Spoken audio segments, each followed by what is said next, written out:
پچھلے ٹاپک میں ہم نے قیامت کا ذکر سنا تھا، قیامت کے بارے میں سنا تھا کہ قیامت کب آئے گی، قیامت کیسے آئے گی اور قیامت آنے کا جو پروسیس ہے وہ کیا ہوگا۔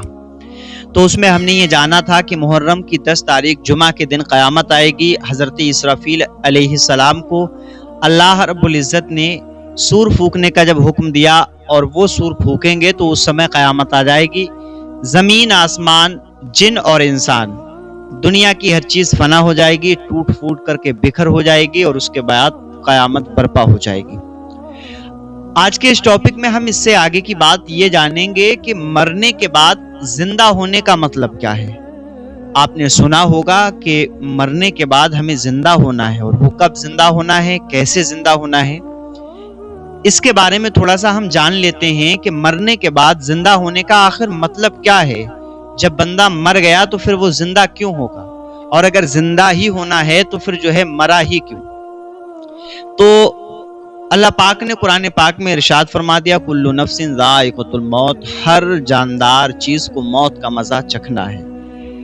اب جس کے اندر جان ہے تو اس کو موت کا مزہ تو چکھنا ہے، اب چاہے وہ عام انسان ہو، چاہے اللہ کا ولی ہو یا کوئی نبی اور رسول ہو۔ ہاں اتنا ضرور ہے کہ ہماری موت ایک ایسی موت ہے کہ ہمیں موت آئی اور ہم مر گئے، لیکن اللہ اور اس کے رسول یہ بہتر جانتے ہیں کہ جو اللہ کے رسول ہوتے ہیں، اللہ کے نبی ہوتے ہیں، اللہ کے ولی ہوتے ہیں، جو اللہ کے خاص بندے ہوتے ہیں، موت تو ان کو بھی آئی مگر ایک آن کے لیے، بس انہوں نے اللہ کے اس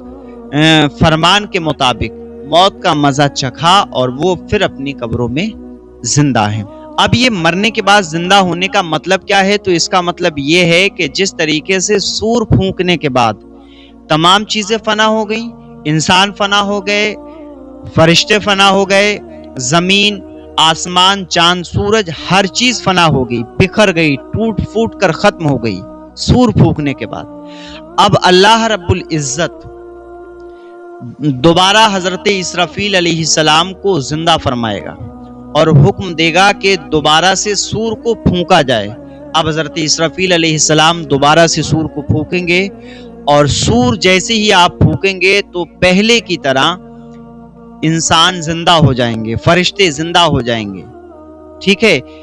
جو لوگ مر کر کے اپنی قبروں میں پہلے جا چکے تھے یہ تمام لوگ زندہ ہو جائیں گے، لوگ اٹھیں گے اپنی اپنی قبروں سے،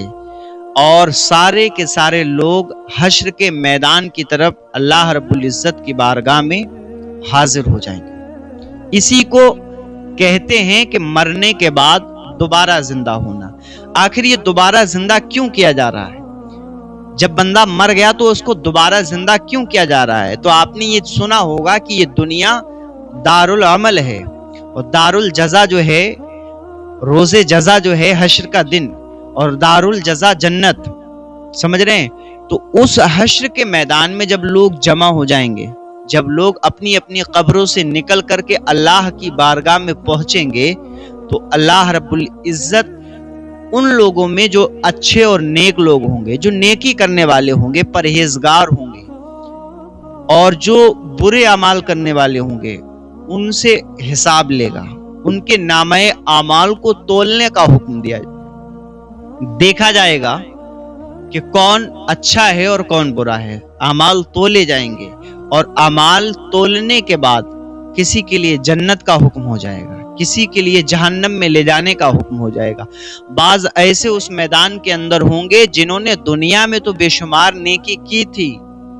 لیکن حشر کے میدان میں ان کی نیکیاں صرف اس وجہ سے ختم ہو گئی ہوں گی کہ وہ لوگوں کو تکلیف پہنچانے والے کام کیا کرتے تھے، لوگوں کے حقوق کو مارا کرتے تھے۔ تو اللہ رب العزت اس حق مارنے والے کو